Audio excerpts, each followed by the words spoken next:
السلام علیکم ناظرین، پروگرام چائے کی پیاری میں خوش آمدید۔ میں ہوں آپ کی میزبان حورین تبسم اور میرے ساتھ موجود ہیں ڈاکٹر طارق ہاشمی صاحب۔ السلام علیکم ناظرین، سوشل میڈیا کی طاقت سے کون واقف نہیں ہے؟ لمحوں میں جو ہے وہ کسی بھی موضوع یا کسی بھی شخصیت کو پوری قوم کے لیے موضوع بحث بنا دینا سوشل میڈیا کے لیے ایک معمولی سا جو ہے وہ امر ہے۔ یہی رویہ جو ہے وہ سر ہمیں دیکھنے کو ملتا ہے حازم بنگوار کے حوالے سے، کہ ان کو جو ہے وہ بہت زیادہ ڈسکس کیا جا رہا ہے، اور یہاں تک کہ ٹویٹر پر پاکستان کے ٹاپ ٹرینڈنگ میں ہیش ٹیگز میں ان کا جو ہے وہ چوتھا نمبر ہے۔ تو ان کے حوالے سے ایک رویہ ہمیں دیکھنے کو ملتا ہے کہ وہ جیسے سب جانتے ہیں کہ وہ اسسٹنٹ کمشنر بھی ہیں، انہوں نے یونیورسٹی آف لنڈن سے جو ہے وہ LLB کی ڈگری لی، اس کے بعد SPSC کا امتحان بھی دیا، پہلی ہی دفعہ میں وہ پاس بھی ہو گئے، لیکن اس کے ساتھ ساتھ وہ جو ہے وہ فیشن ڈیزائننگ اینڈ مارکیٹنگ کی ڈگری بھی جو ہے وہ ان کی ہے، اور پھر اپنے تعلیمی سفر کے دوران ہی جو ہے وہ انہوں نے گلوکاری بھی شروع کی۔ 2013 سے ان کا یہ سفر بھی جاری ہے۔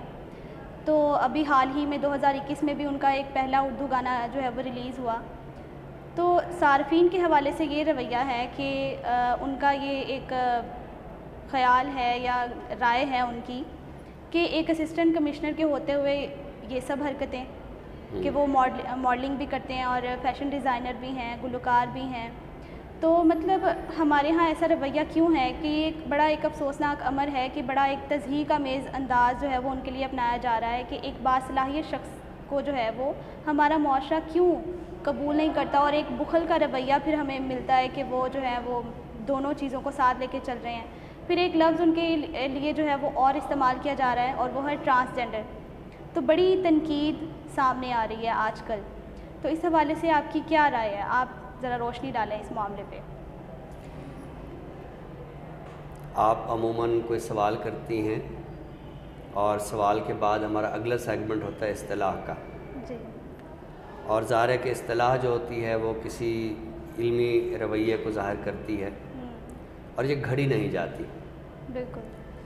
آپ کے سوال کے جواب میں سب سے پہلے تو میں ایک اصطلاح گھڑتا ہوں، ٹھیک ہے؟ یعنی میں کہنا یہ چاہتا ہوں کہ اس اصطلاح کا کوئی وجود نہیں ہے، لیکن جس نوعیت کا سوال آپ نے کیا ہے اور جس نوعیت کے رویوں کی جانب آپ نے اشارہ کیا ہے، تو اس کے لیے اصطلاح آتی ہے مابعد جاگیریت کی۔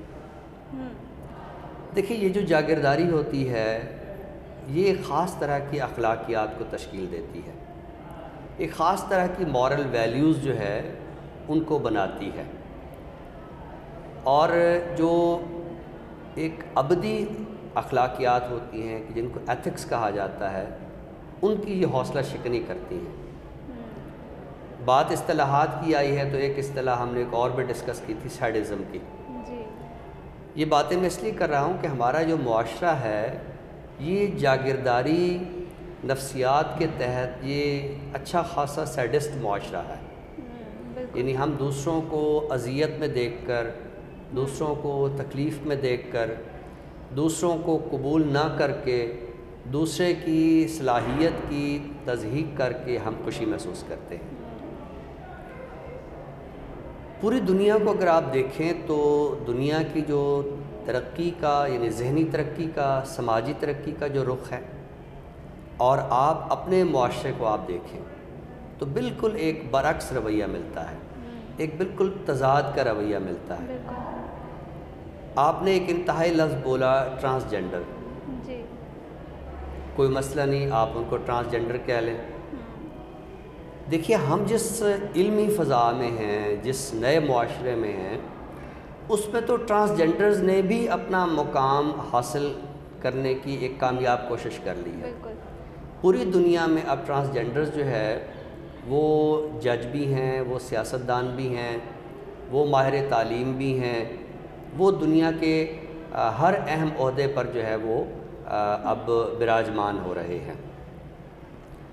لیکن ہم نے ابھی تک بہت ساری چیزوں کو قبول کرنے کے سلسلے میں جو ہمارا رویہ ہے وہ بہت سست ہے۔ ایک وقت بہرحال آنے والا ہے کہ یہ ساری چیزیں ختم ہو جائیں گی، لیکن وہ وقت کب آئے گا؟ جس طرح کہتے ہیں کہ دیر سے ملنے والا انصاف جو وہ انصاف نہیں ہوتا، تو میری ذاتی رائے یہ ہے کہ دیر سے آنے والی جو ترقی ہے وہ بھی ترقی نہیں ہے، کہ اگر کسی قافلے کو منزل پہ پہنچنا ہے اور وہ پورے کا پورا قافلہ آپ سے 2 روز پہلے پہنچ گیا ہے اور آپ 2 روز بعد پہنچے ہیں، تو پہنچ تو آپ بھی گئے ہیں لیکن آپ بر وقت نہیں پہنچے ہیں۔ تو یہ ہمارے معاشرے کا مسئلہ ہے کہ ہم ترقی کا دعویٰ تو کرتے ہیں لیکن ذہنی طور پر، نفسیاتی طور پر جو ہماری ایک نشو و نما ہونی چاہیے وہ نہیں آ رہی۔ آپ نے جو حازم بنگوار کا نام لیا تو یہ ظاہر ہے کہ اگر اسسٹنٹ کمشنر بنے ہیں تو اسسٹنٹ کمشنر کوئی بلیسنگ والا اس طرح کا عہدہ نہیں ہوتا کہ آپ نے کسی کو بلیسنگ دی اور وہ اس عہدے پہ آپ نے بٹھا دیا، ٹھیک ہے۔ اس کے لیے تو ایک باقاعدہ امتحان ہوتا ہے اور اچھا خاصا اس میں ذہنی آزمائش کا معاملہ ہوتا ہے، اور اس کے بعد وہ شخص میرٹ پہ جو ہے وہ اسسٹنٹ کمشنر بنا ہے۔ اچھا، یہ جو ایک ہمارے ہاں رویہ ہے کہ جو آفیسر ہے تو وہ آرٹسٹ نہیں ہو سکتا، جو پروفیسر ہے وہ گلوکار نہیں ہو سکتا، یہ میرا خیال ہے کہ بہت پرانی باتیں ہو گئی ہیں۔ مثلا جاپان کے ایک وزیر اعظم کوکنگ شو بھی کرتے ہیں، ٹھیک ہے۔ آپ کے اپنے ملک میں بھی اس طرح کی بہت ساری مثالیں ہیں کہ وہ وفاقی وزیر رہے لیکن اس کے ساتھ ساتھ وہ ٹی وی شو بھی کرتے تھے۔ اصل میں ہمارا معاشرہ بہت ساری باتوں کے لیے ذہنی طور سے تیار نہیں ہے، اور اس تیار نہ ہونے کی وجہ بھی وہی جاگیرداری ثقافت کی جو تشکیل کردہ نفسیات ہیں وہ یہ ہیں۔ اچھا، مجھ سے اکثر دوست یہ پوچھتے ہیں کہ ہماری جو معاشرتی ترقی ہے اس کا سفر کس دن سے شروع ہوگا؟ بعض اوقات ہوتا ہے نا کہ آپ کو ایک جواب دیں، ہماری معیشت بہتر ہوگی، ہمارا تعلیمی نظام بہتر ہوگا، ہمارا سیاسی نظام بہتر ہوگا، بہت سارے اس کے جواب ہوتے ہیں۔ لیکن اگر آپ مجھ سے پوچھیں نا، دیکھیے ترقی جو ہوتی ہے وہ کوئی انفراسٹرکچر کی ترقی نہیں ہوتی ہے، ترقی کہیں باہر سے نہیں ہوتی ہے، ترقی آپ کے باطن سے آتی ہے۔ اور میں ایک چیز، یعنی میں اس کا اگر سوال کا جواب دوں کہ ہم کس دن ترقی کریں گے، ہم اس دن ترقی کریں گے جب ہم ایک دوسرے کی جو نجی زندگی ہے اس میں مداخلت چھوڑ دیں گے۔ جب ہم ایک دوسرے کی نجی زندگی میں مداخلت چھوڑ دیں گے تو پھر ہر شخص جو ہے وہ اپنی ذہنی ترقی اور اپنے معاملات کی طرف توجہ کرے گا، اور جس دن ہم سب اپنے اپنے معاملات کی ذمہ داری قبول کریں گے اس دن ہمارا معاشرہ ترقی کرے گا۔ اور میں سمجھتا ہوں کہ حازم بنگوار کے حوالے سے جو بھی سوشل میڈیا پہ رویہ سامنے آئے ہیں، ویسے اب تو بہت سارے کاؤنٹر نیریٹو بھی سامنے آ گئے ہیں، اور ان لوگوں کو بھی عقل آ گئی ہے کہ ہم نے یہ جو اس طرح کی پوسٹیں کی تھیں یا ایک شخصیت کا جو عکس ہے اس کو مسخ کرنے کی کوشش کی تھی تو یہ ہم نے درست نہیں کیا۔